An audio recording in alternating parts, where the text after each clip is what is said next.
सूर्यदेव की पौराणिक कथा। एक था राजा और एक थी रानी। उनके पास सिपाही, घोड़े, दास दासियां, धन दौलत सब कुछ था। सिर्फ उन्हें संतान नहीं थी। इसी कारण राजा रानी बहुत ही दुखी रहते थे।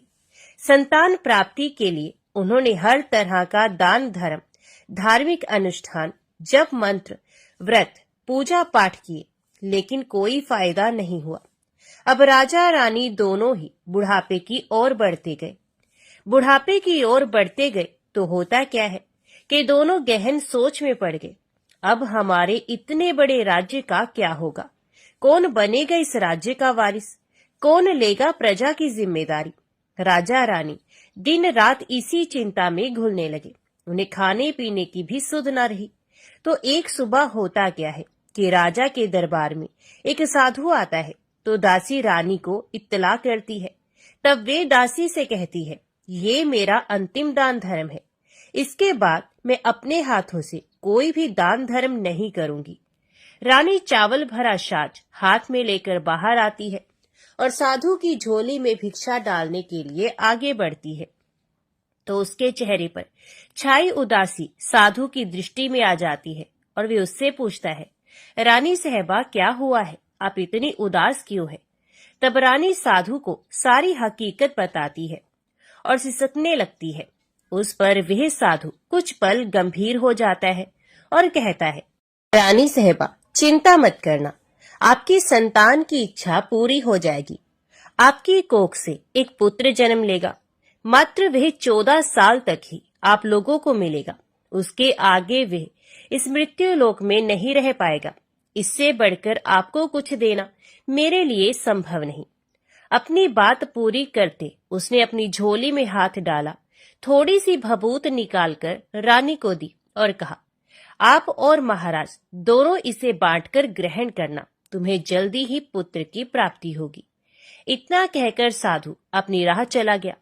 उसके जाने के बाद रानी सोचने लगी, 14 साल तो 14 साल ही सही, उतने समय के लिए हमें पुत्र मिलेगा, ये काफी है। उतने साल तक मैं उसे जी जान से बड़ा करूंगी, उसे ढेर सारा लाड़ प्यार करूंगी, अपनी संतान की मुराद पूरी करूंगी। उस रात अपना सारा राज काज खत्म करके राजा जब रानी के महल में गए तो रानी ने क्या किया कि राजा को सारी बात बताई और साधु की दी भभूत राजा को दिखाकर बोली, साधु महाराज ने ये भभूत हम दोनों को ग्रहण करने के लिए कहा है। तो राजा बोले, इतना दान धर्म किया, जप तप किया, कोई फल नहीं मिला। अब इस भभूत से हमें संतान प्राप्ति होगी क्या? उस पर रानी बोली, जब इतना सब कुछ किया तो अब ये भी सही, खामखा उस साधु के क्रोध को क्यों बुलावा दे। राजा को अब किसी पर विश्वास नहीं था, लेकिन पत्नी को दुख न पहुंचे इसलिए वह राजी हो गया। राजा राजी हो गया तो फिर क्या होता है कि राजा रानी दोनों नहाते धोते हैं, फिर अपने भगवान का नाम स्मरण करते हैं, अपने पुरखों को स्मरण करते हैं और उस साधु महाराज का नाम स्मरण करके वे भभूत बांटकर दोनों खाते हैं। उसके बाद दोनों निश्चिंत होकर सो जाते हैं। तो कुछ दिन गुजर जाते हैं और साधु द्वारा कहे अनुसार रानी गर्भवती हो जाती है। उस पर राजा रानी दोनों की खुशी गगन में नहीं समाती। राजा रानी से बोला, महारानी सचमुच साधु महाराज की कृपा हो गई। तो 9 माह 9 दिन और 9 घंटे पूरे होकर रानी ने एक सुंदर गोरे पुत्र को जन्म दिया। राजा ने बड़ी धूमधाम से पुत्र का नामकरण संस्कार किया। सारे राज्य में 8 दिन तक अन्न संतर्पण रखा, उत्सव मनाया गया। अब पुत्र की कुंडली देखने के लिए राज्य के सबसे विद्वान पंडित जी को बुलवाया। तो कुंडली देखकर पंडित जी बड़े चिंतित हो गए और कहने लगे, महाराज हमारा राजपुत्र सिर्फ 14 साल तक हमारे पास रहेगा। राजा को इस बात की भनक थी, रानी को भी साधु महाराज की बात याद थी। दोनों चुप रह जाते हैं। उसके बाद राजा और रानी बड़े लाड़ प्यार से बेटे की परवरिश करते हैं, उसकी हर ख्वाहिश को पूरा करते हैं। थोड़े समय के लिए ही सही, भगवान ने संतान की अपनी मुराद पूरी कर दी, इसी से वे समाधान मानते हैं। राजपुत्र दिन प्रतिदिन बड़ा होता है। जब वे 7 साल का हो जाता है तो राजा एक अच्छे गुरु की नियुक्ति करके उसे पढ़ाई लिखाई, राजशास्त्र, शस्त्र विद्या, घुड़सवारी इत्यादि 12 विद्याओं का शिक्षण देते हैं। जब वह सब शस्त्र विद्या में पारंगत हो जाता है और 12 साल की उम्र का हो जाता है, तब एक अच्छी सी राजकन्या को खोजकर उसकी शादी कर देते हैं। तो 2 साल और बीत जाते हैं। बेटा 14 साल का हो जाता है। एक दिन राजपुत्र राजा से बोलता है, पिताजी, मैं अपना सारा राज्य घूमकर देखना चाहता हूँ। आज तक मैंने सिर्फ इस राजवाड़े के अतिरिक्त कुछ नहीं देखा है। बेटे की बात सुनकर राजा चिंतित हो जाता है, क्योंकि पुत्र का 14वां साल शुरू हुआ था। अब कोई अनहोनी होने का वक्त नजदीक आ पहुंचा था। लेकिन राजा ये सब बातें पुत्र को बता नहीं सकता था। वह क्या करता है कि चेहरे पर खुशी लाकर बेटे से कहता है, हाँ हाँ, जरूर जाओ बेटा, तुम्हें अपना सारा राज्य घूमकर देखना चाहिए। कहाँ क्या है ये सब जानना चाहिए। कल मेरे बाद तुम्ही को तो राजा बनना है। मात्र एक बात का ध्यान रखें, तुम जहाँ जा रहे हो, क्या कर रहे हो, ये बात अपनी पत्नी को नहीं बताना। पुत्र कहता है, ठीक है पिताजी, आपने जो कहा है मैं वैसा ही करूंगा। तो होता क्या है कि राजपुत्र दिन भर अपनी पत्नी के साथ मौज मस्ती करता है, खुशियां मनाता है और रात को ठीक 12 बजे बिस्तर से उठकर बाहर चला जाता है। फिर पौ फटने से पहले वापस अपने महल में आकर सो जाता है। ऐसे बहुत दिनों तक चलता रहा। अब पुत्र का 14वां साल खत्म होने में कुछ दिन ही बाकी रहते हैं। इतने में क्या होता है कि उसकी पत्नी यानी छोटी रानी रात में जाग जाती है। वे देखती है कि बिस्तर पर राजपुत्र नहीं है। कि महल में सब जगह देखती है तो राजपुत्र कहीं भी नजर नहीं आता। तो वे क्या करेगी, किससे कहेगी? वे चुपचाप रहती है। फिर भोर होने पर वे देखती है कि उसका पत्नी अपनी जगह पर ही सोया हुआ है। वे पति से कुछ नहीं पूछती। लेकिन दूसरी रात भी वैसे ही होता है, तीसरी रात, चौथी रात, ऐसे बहुत दिन तक चलता है। रानी बहुत ही चिंतित हो जाती है। पति रात को जाता कहाँ है, किससे मिलने जाता है? उसको मन में ढेर सारे सवाल उठते हैं, लेकिन उसे पूछने में उसे डर लगता है। शायद पति गुस्सा कर बैठे। सास ससुर से पूछने के बारे में सोचा तो उसकी कुल मर्यादा बीच में आ जाती है। तो इस तरह मन ही मन वे कुढ़ती रहती है। इस हालत में उसे खाने पीने में भी दिलचस्पी नहीं होती। वे दुबली पतली हो जाती है। तो उस राज्य में फूल बेचने वाली एक बूढ़ी मालिन थी। ये हमेशा छोटी रानी को फूल देने के लिए उसके महल में आती थी। उस बुढ़िया का ध्यान छोटी रानी पर जाता है। ये उससे पूछती है, बेटी, तुम्हें किस बात का दुख है? तुम इस तरह सूख कर कांटा क्यों बनी हो? उस पर रानी कहती है, क्या बताऊं तुम्हें अम्मा, तुम्हारा राजपुत्र हर रात बिस्तर पर से उठकर कहीं चला जाता है और सुबह भोर होते ही वापस आकर सो जाता है। वे कहाँ जाता है? प्रेमिका से मिलने जाता है क्या? ये सोच सोचकर मैं अन्न जल ग्रहण नहीं कर पाती और सूख सूख कर इस तरह कांटा बन गई हूँ। बुढ़िया सब बात सुनकर उसे एक उपाय बताती है। तो बेटी ऐसा करना, आज रात तुम सोना मत, उसके पीछे जाकर देखना कि वे कहाँ जाता है, क्या करता है। उसकी अच्छी तरह से पहरेदारी करना। पर मुझे नींद आ गई तो? तुम्हें नींद ना आए इसलिए एक काम करना, अपने बाएं हाथ की उंगली में एक जख्म करना, उस पर थोड़ी सी मिर्च छिड़कना। उससे तुम्हें बड़ी जलन होगी और उस पीड़ा से तुम्हें रात भर नींद भी नहीं आएगी। रानी बुढ़िया के कहे अनुसार ही करती है। उंगली की जलन से उसे बड़ी देर तक नींद नहीं आती, लेकिन बाद में वे सो जाती है। दूसरे दिन सुबह बुढ़िया फूल लेकर उसके महल में पहुंचती है और पूछती है, क्या हुआ बेटी, देख पाई क्या पति कहाँ जाता है?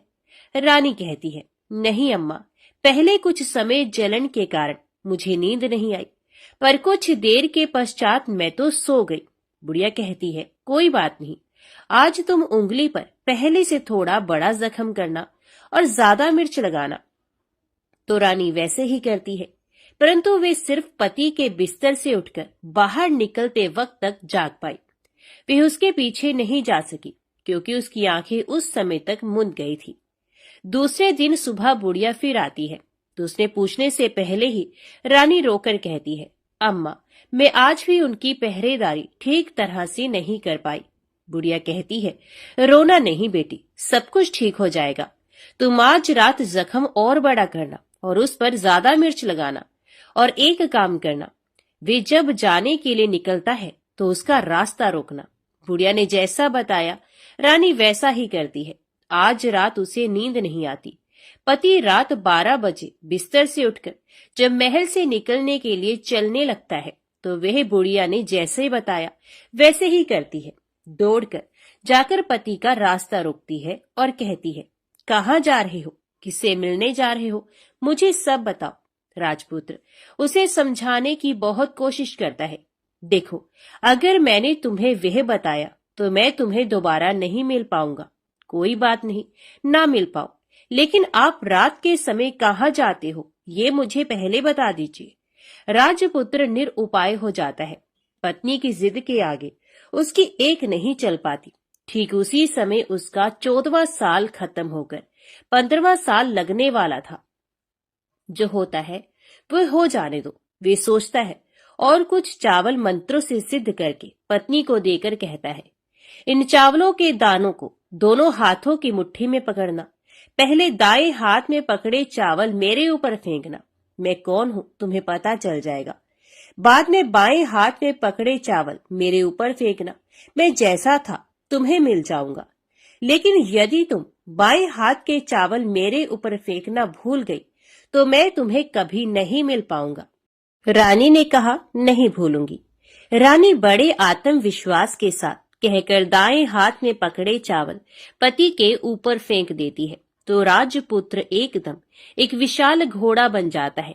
एकदम उम्दा, सफेद, गर्दन पर लंबी आयाल। देखते ही देखते वे तेजी से दौड़ने लगता है। रानी उस घोड़े को एकदम भौचक्की होकर देखने लगती है और पति ने बाएं हाथ के चावल फेंकने की जो बात कही थी वे भूल जाती है। उसकी आंखों के सामने घोड़ा महल से बाहर निकलकर चला जाता है। घोड़ा जो महल से बाहर जाता है तो वापस नहीं आता। अब रानी को बड़ा पश्चाताप होता है।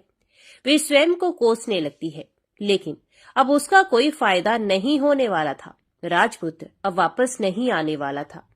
सुबह होते ही महाराजा महारानी को सब बात पता चलती है। उन्हें बहुत दुख होता है।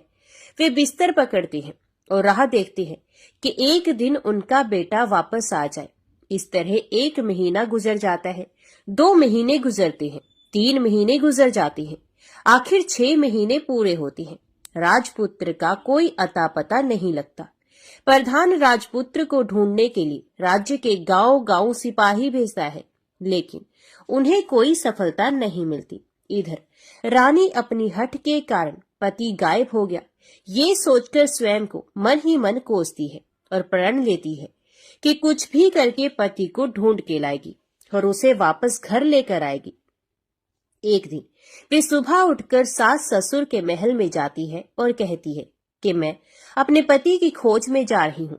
महाराजा महारानी को और क्या चाहिए था, कुछ भी करके उनको बेटा उन्हें वापस मिलना चाहिए था। वे बहू को जाने की अनुमति देकर कहने लगे, बेटी तुम्हें जो चाहे वो करो, जहाँ जाना है वहाँ जाओ, लेकिन हमारे बेटे को वापस लेकर आओ, भगवान तुम्हें कामयाबी दे। अब रानी क्या करती है कि अपना शाही वेश बदलकर एक सेठानी बन जाती है। कुछ दास दासियों को, कुछ नौकरों को साथ में लिया, कुछ सामान साथ लिया और राज्य की सीमा पर जाकर वहां एक भोजनालय खोल दिया। वहां आने वाले सब यात्रियों को खाना मुफ्त में देने लगी। मात्र एक शर्त रखी कि खाने वाले को उसकी देखी कोई अजीब चीज उसकी मालकिन को यानी राजकन्या को बतानी पड़ेगी। तो वहां आने वाला हर नागरिक अपनी तरफ से मैंने ये देखा, मैंने वह देखा, ये कहकर वहां से मुफ्त खाना खाकर जाता था। परंतु रानी को जो बात चाहिए थी वे अब तक नहीं मिली थी। ऐसे ही कुछ दिन और बीत गए तो इधर क्या होता है कि रानी के महल फूल लेकर जाने वाली बुढ़िया के एक बेटा और बहू थे। उनका एक छोटा बेटा था, यानी बुढ़िया का एक पोता था। तो बेटा और बहू सुबह काम के लिए निकलते थे तो पोते को संभालने की जिम्मेदारी बुढ़िया पर रहती थी। बुढ़िया दिन भर पोते को संभालती थी। एक दिन होता क्या है कि बुढ़िया को पान खाने की आदत थी, तो पान लगाने के लिए चूना चाहिए था। वे उसे तैयार करने के लिए सीपियां लेकर आई। इन सीपियों को भूनने के लिए गोबर के कंडे चाहिए थे। कंडे इकट्ठा करने के लिए वे बांस की टोकरी लेकर चरवाहे के मैदान में गई। वहां बहुत सारे कंडे थे। उन्हें जमा करते करते उसे घर आने में अंधेरा हो गया।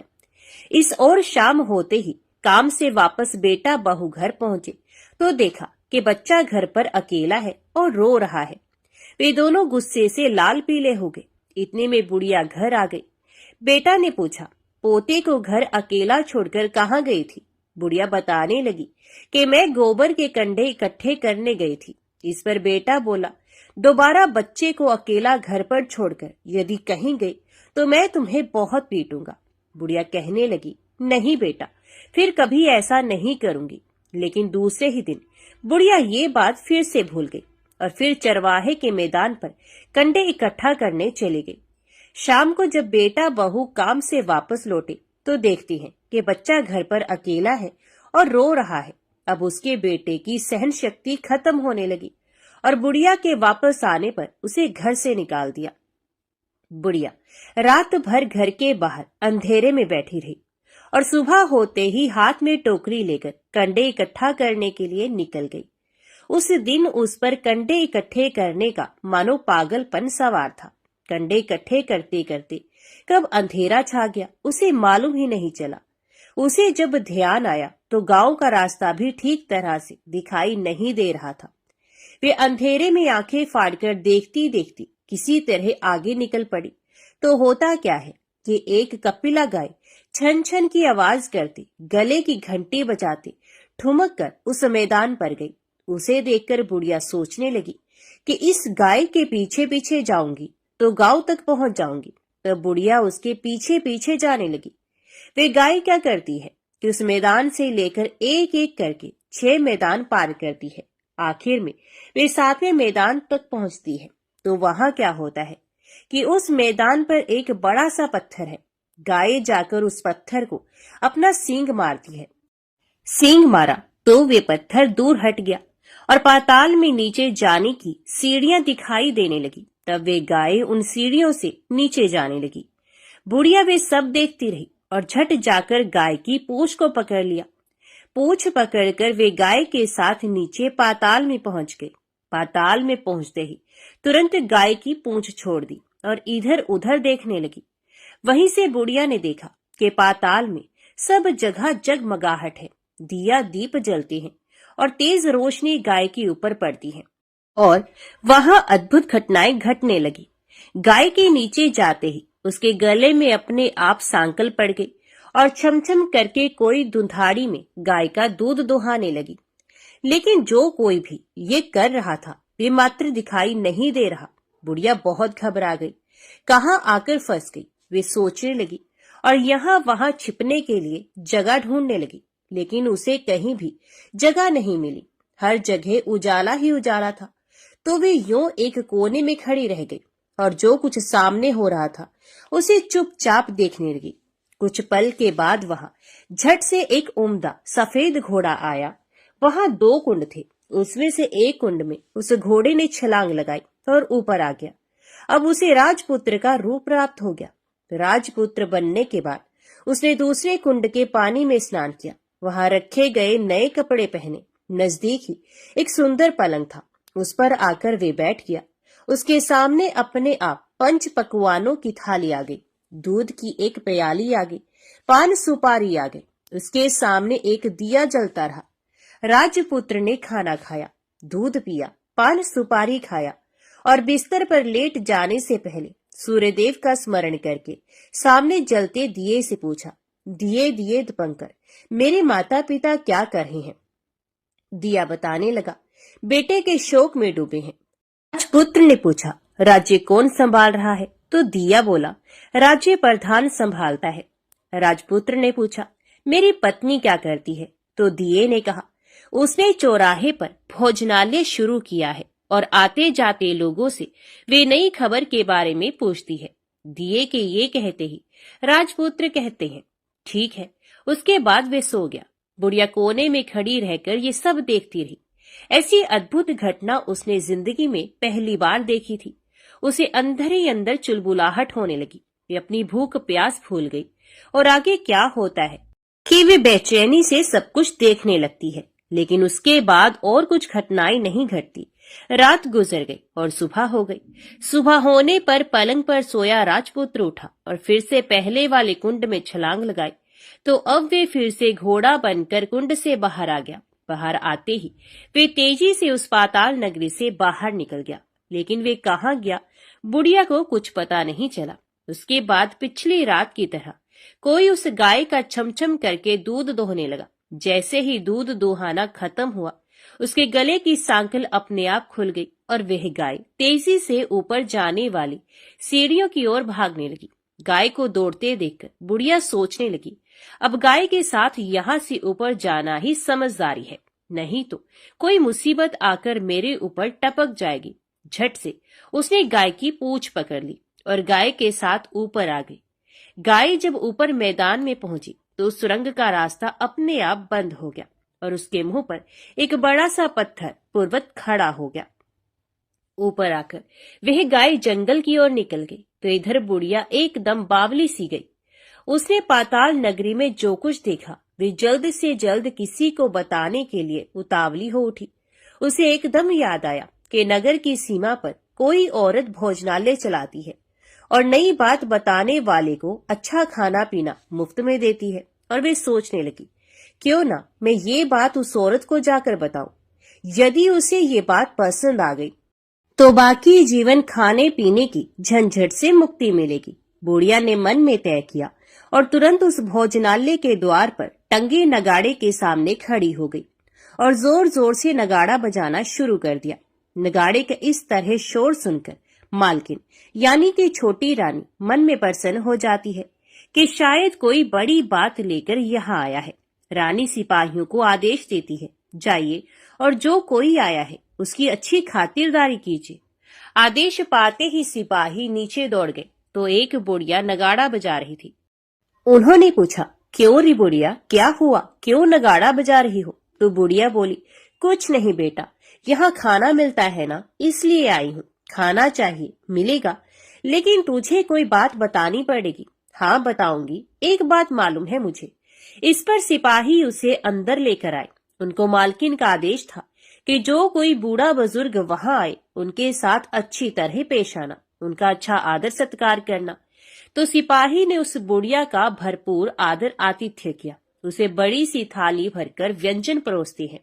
बुढ़िया कुछ दिनों से भूखी थी, ये खाने पर टूट पड़ी। खाना खाने के बाद सिपाही ने उसे नई साड़ी पहनने को दी। उसके बाद उसे लेकर रानी के पास आए। बुढ़िया और रानी ने तुरंत एक दूसरे को पहचान लिया। बुढ़िया बोली, बेटी तुम, और रानी बोली, अम्मा तुम।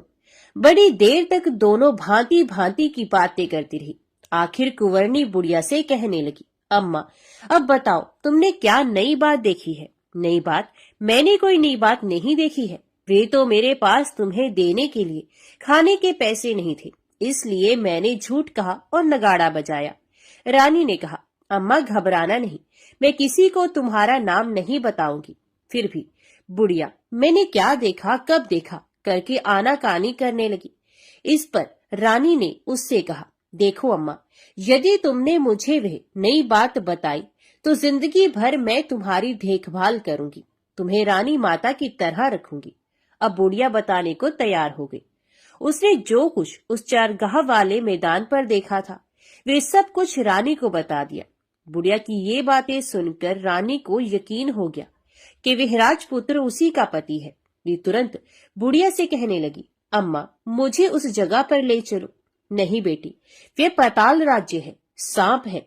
यदि किसी ने तुम्हें देख लिया तो तुम्हारी जान खतरे में पड़ सकती है। लेकिन रानी उसकी एक भी नहीं सुनती, उसे उस जगह ले जाने के लिए हठ करने लगती है।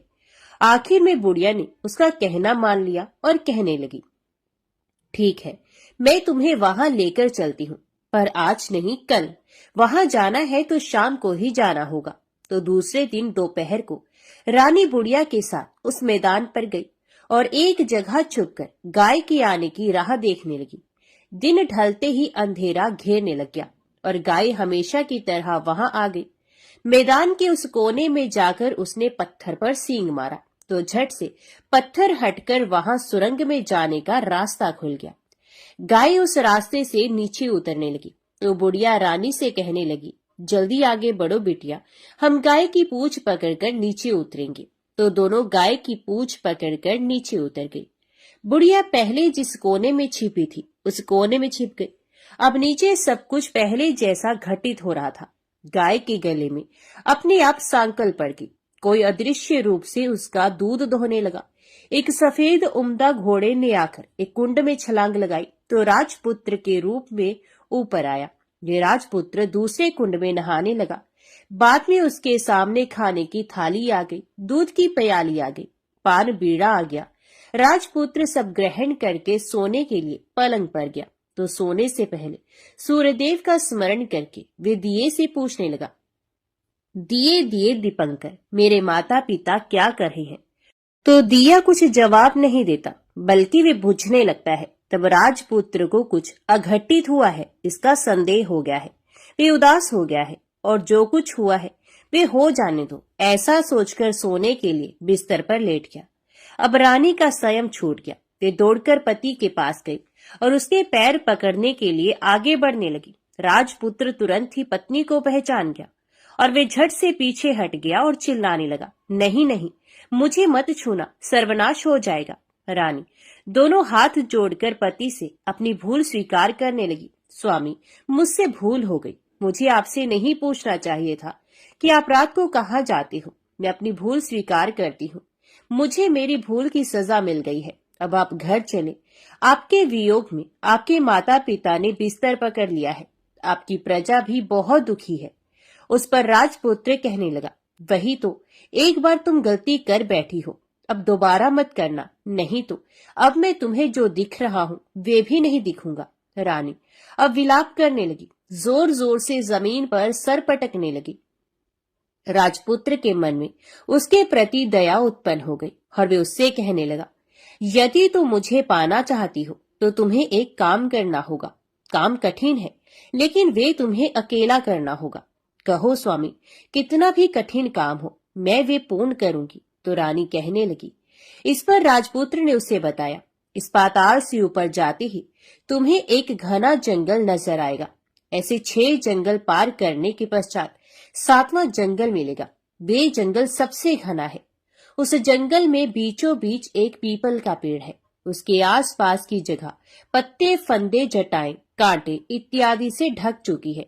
वहां बाघ, शेर, भालू, सांप सभी धमा चौकड़ी बैठती है। तुम्हें उन सबको भगाकर वे जगह साफ करनी है। उसकी गोबर से लिताई करके पवित्र बनाना है। रंगोली से सजाना है। उसके बाद वहां धूप, कपूर, अगरबत्ती जलानी है। फूल, कुमकुम से पेड़ के तने की पूजा करनी है। दूध, दही से बने चावल का भोग चढ़ाना है। ये सब तुम्हें दोपहर को 12 बजने के पहले करना है। 12 बजने के समय तुम्हें उस जगह पर बैठकर सूर्य भगवान का ध्यान करना है। ठीक 12 बजे सूर्य भगवान का रथ वहां उतरेगा। वे सब देखकर खुश हो जाएंगे और कहेंगे, जिस किसी ने ये सब किया है उसे मैं मनचाहा फल दूंगा। तो तुम सामने जाकर उसके रथ का दाहिना घोड़ा मांगना, मैं तुम्हें मिल जाऊंगा। इतनी बात कहकर राजपुत्र अपने पलंग पर सो गया और छोटी रानी भोर होने की राह देखने लगी। भोर होते ही वे बुढ़िया के साथ गाय की पूंछ पकड़कर ऊपर आ गई। ऊपर आने के बाद वे बुढ़िया से कहने लगी, अम्मा, अब मैं अकेले ही आगे जाऊंगी, तुम भोजनालय वापस जाओ। वे जंगल में जाकर राजपुत्र की बताई जगह ढूंढने लगी और स्वयं आरी से वह जगह साफ कर दी।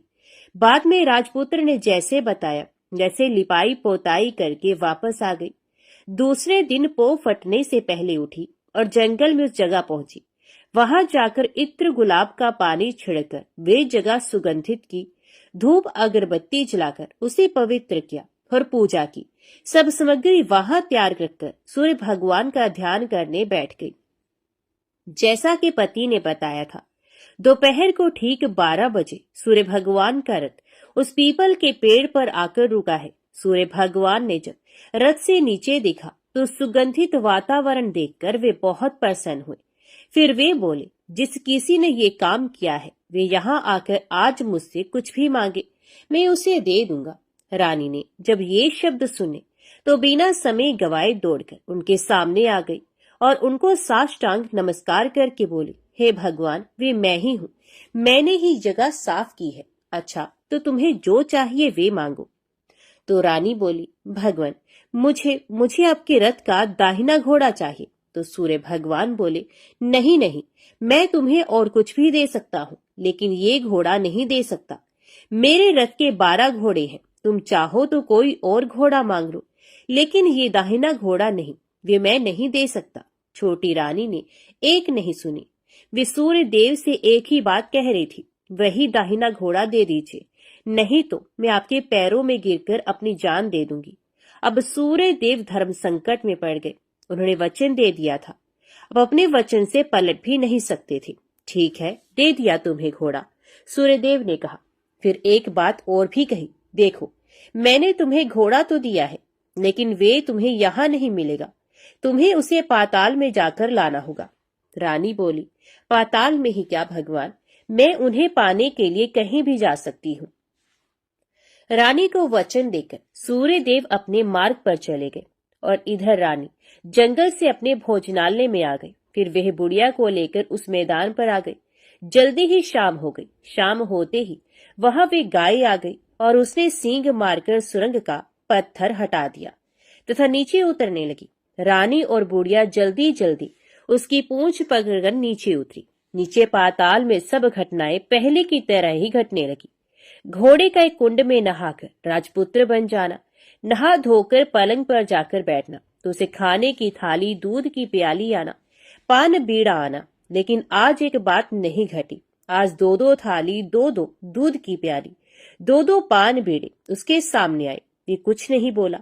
अपने हिस्से की थाली खाकर, दूध पीकर और पान बीड़ा चबाकर वे सोने चला गया और हमेशा की तरह दिए से पूछने लगा, दिए दिए दीपंकर, मेरे माता पिता क्या करते हैं? दिए ने बताया, वे दोनों तुम्हारे शोक में मरने की स्थिति में पहुंच गए हैं। ऐसा झट से उसकी आंखों में आंसू टपकने लगे। फिर वे पूछने लगा, दिए दिए दीपंकर, मेरा राज्य कौन चला रहा है? दिए ने कहा, तुम्हारा राज्य प्रधान चला रहा है और वे सब कुछ हड़प कर चुका है। वे प्रजा पर बहुत अत्याचार कर रहा है। सुनकर राजपुत्र को बहुत गुस्सा आया। वे गुस्से से अपनी मुट्ठी भींचने लगा। अब वे पूछने लगा, दिए दिए दीपंकर, मेरी पत्नी क्या कर रही है? तब दिया कुछ ना बोला और चुप रहा। अब रानी का स्वयं जवाब दे गया। वे दौड़कर पति के गले लगे। राजपुत्र कहने लगा, अब मैं तुम्हें मिल गया। रानी ने कहा, सच कहते हो, अब आप फिर से घोड़ा तो नहीं बनोगे ना? राजकुमार ने कहा, नहीं, दोबारा घोड़ा नहीं बनूंगा। तुमने जो इतने सारे कष्ट उठाए हैं मुझे पाने के लिए, इसलिए सूर्य देव ने मुझे सदा के लिए घोड़े के जन्म से मुक्त कर दिया है। राजपुत्र ने बड़े प्यार से कहा और उसे गले लगा लिया। उसके आंसू पहुंचे। कुछ देर के पश्चात भोर हो गई तो गाय की श्रृंखला टूटकर वे ऊपर भूलोक जाने लगी। रानी, राजपुत्र और बुढ़िया उसकी पूंछ पकड़कर ऊपर आ गई।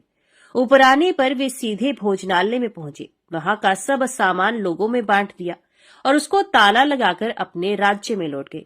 राजपुत्र वापस आता और उसके तेवर देखकर प्रधान घबरा गया। राजपुत्र ने उसे बंदी बनाकर कैद खाने में डाल दिया और राज्य की वागडोर अपने हाथ में ले ली।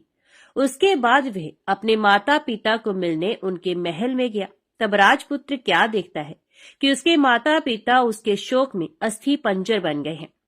पुत्र को वापस आया देखकर मरणासन राजा रानी की आंखों से टप टप आंसू बहने लगे। इन दोनों ने पुत्र को गले लगाया, उसे प्यार से सहलाया। इतना होने के बाद उनकी सेहत में एकदम सुधार आने लगा। वे अब बिस्तर से उठकर बैठ गए हैं, पुत्र को आशीष देने लगे हैं। राजपुत्र के आने की खबर तुरंत राज्य भर में फैल गई। प्रजा खुशी से फूली नहीं समाई।